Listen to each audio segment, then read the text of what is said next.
गुरु पूर्णिमा के पावन अवसर पर गायत्री शक्तिपीठ कोलघाट में आध्यात्मिक आस्था का अनुपम संगम देखने को मिला। 51 लाख गायत्री महामंत्र जप साधना का संकल्प 50,000 आहुतियों के साथ पूर्ण हुआ।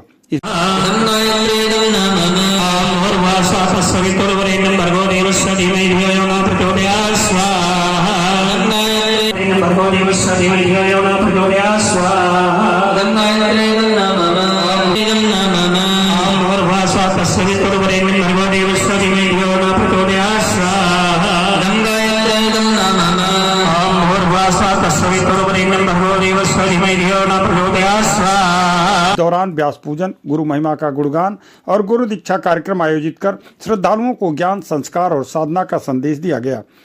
आजमगढ़ गायत्री शक्तिपीठ कोलघाट के तत्वावधान में गुरु पूर्णिमा के अवसर पर व्यास पूजन एवं 51 लाख गायत्री महामंत्र जप साधना की पूर्णाहुति श्रद्धा और भक्ति के साथ संपन्न हुई। शांति कुंज के प्रतिनिधि मानसी वर्मा ने 50,000 आहुतियों के साथ यज्ञ संपन्न कराया। यह साधना अभियान 5 जुलाई से प्रारंभ होकर 28 जुलाई को पूर्ण हुआ, जिसकी पूर्णाहुति गुरु पूर्णिमा के दिन की गई। वरिष्ठ उपासक उषा शर्मा ने कहा कि भारतीय संस्कृति में गुरु का स्थान सर्वोच्च है। गुरु अपने ज्ञान और मार्गदर्शन से शिष्य के जीवन को नई ऊंचाई देते हैं तथा असंभव को भी संभव बनाने की क्षमता प्रदान करते हैं। उन्होंने बताया कि महर्षि वेद व्यास द्वारा ज्ञान के प्रकाश का प्रसार किए जाने के कारण गुरु पूर्णिमा पर व्यास पूजन का विशेष महत्व है। व्यक्ति के जीवन में ज्ञान का प्रकाश ही उसे श्रेष्ठ बनाता है। उन्होंने स्वामी विवेकानंद, परमहंस रामकृष्ण और आचार्य चाणक्य, सम्राट चंद्रगुप्त के उदाहरण देते हुए कहा कि गुरु शिष्य परंपरा भारतीय संस्कृति की अमूल्य धरोहर है।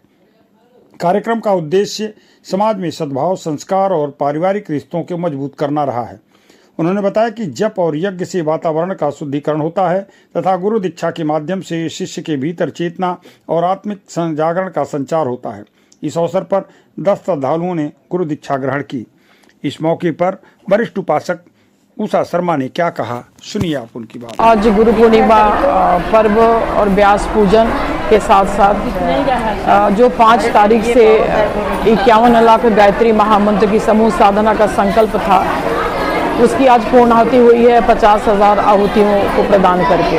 और यह कार्यक्रम शांति कुंज प्रतिनिधि श्री मानसी वर्मा जी भाई साहब के द्वारा और उनकी टीम के द्वारा संपन्न हुआ है। ये तो गुरु का महत्व अपने देश में अनादिकाल से चला रहा है और गुरु ही होते हैं जो शिष्य में प्राण फूंक करके असंभव कार्य को भी संभव कर देते हैं। और व्यास पूजन का दिवस भी है, जिन्होंने ज्ञान का आलोक फैलाया। व्यास जी ने इतने सारे ग्रंथों की रचना की है और व्यास जी ने कहा भी कि अष्टादश पुराणेषु व्यास से वचनम द्वयं परोपकार पुण्याय पापाय परपीडनम। तो व्यास पूजन के साथ यह भाव हुआ कि व्यक्ति के भीतर जब तक ज्ञान नहीं हो तब तक वो पशु के तुल्य है। ये धर्म विहीन ज्ञान विहीन पशु भी समाना। तो पूजन का तात्पर्य मात्र यह नहीं होता कि अक्षत पुष्प हमने चढ़ा दिया, तात्पर्य होता है कि उस ज्ञान को अपने भीतर भी आत्मसात करें हम। और गुरु एक चेतना के रूप में होते, तो गुरु पूजन के साथ में यह भाव होता है कि जैसे एक ईंधन अग्नि के साथ मिल करके एक आकार हो जाता है और उस ईंधन की भी महत्ता बढ़ जाती है। शिष्य जब गुरु के साथ मिलता है तो उसकी महत्ता बढ़ जाती है। नरेंद्र का उदाहरण सबके सामने है कि परमहंस नरेंद्र को विवेकानंद बना दिया, शिवाजी को समर्थ गुरु रामदास ने छत्रपति शिवाजी बना दिया, चाणक्य ने चंद्रगुप्त को सम्राट बना दिया। तो पूजन के पीछे जो एक सूक्ष्म अर्थ है वो होता है कि हम अपना परिष्कार किस प्रकार से कर पाएँ।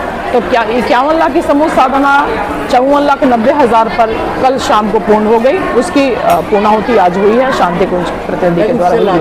ये 5 जुलाई से चल रहा था। 28 जुलाई को जप को विराम दिया गया और आज 29 जुलाई को उसकी पूर्णाहुति की गई। का मेन उद्देश्य क्या रहा? मेन उद्देश्य रहा कि सूक्ष्म जगत का परिशोधन हो। आज का वातावरण देख रहे हैं आप, किस प्रकार से दुर्बुद्धि है, कुविचार है, व्यक्ति को पशु बना रहे हैं। कभी हम लोगों ने सुना नहीं था कि पत्नी पति को इस प्रकार से मारती है, माँ बेटे को मारती है, बेटा माँ को मारता है, परिवार में कलह है, विद्वेष है, इस प्रकार की घटनाएं हैं। तो जप के माध्यम से पूरे वातावरण का शोधन होता है। तो भाव यही था। तुलसीदास ने भी कहा कि भाव कुभाय अनखालसु नाम जपत मंगल दिशि दसहु। और कृष्ण भगवान ने भी कहा गीता में कि यज्ञों में जप यज्ञ में स्वयं हो। तो जप यज्ञ का बहुत बड़ा महत्व है। आत्म कल्याण के साथ साथ लोक कल्याण की भावना के साथ में सूक्ष्म जगत के शोधन के लिए किया गया है। इसका भी संपन्न हुआ जो शांति के जो प्रतिनिधि के द्वारा हुआ।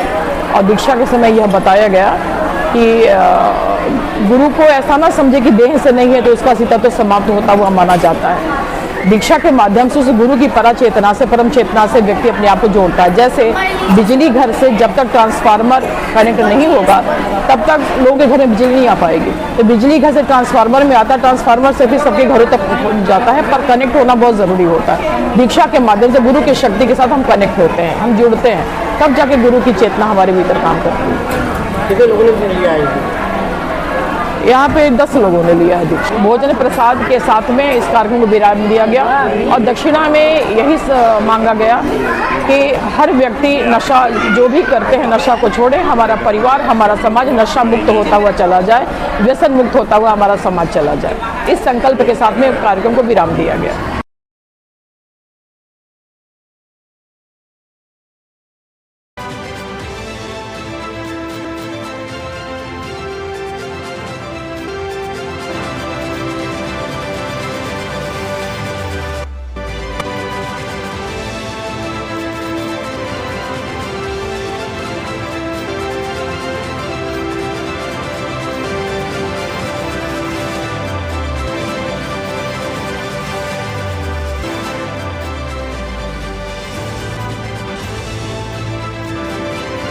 नर्सिंग में करियर बनाना चाहते हैं लेकिन सही कॉलेज की तलाश है?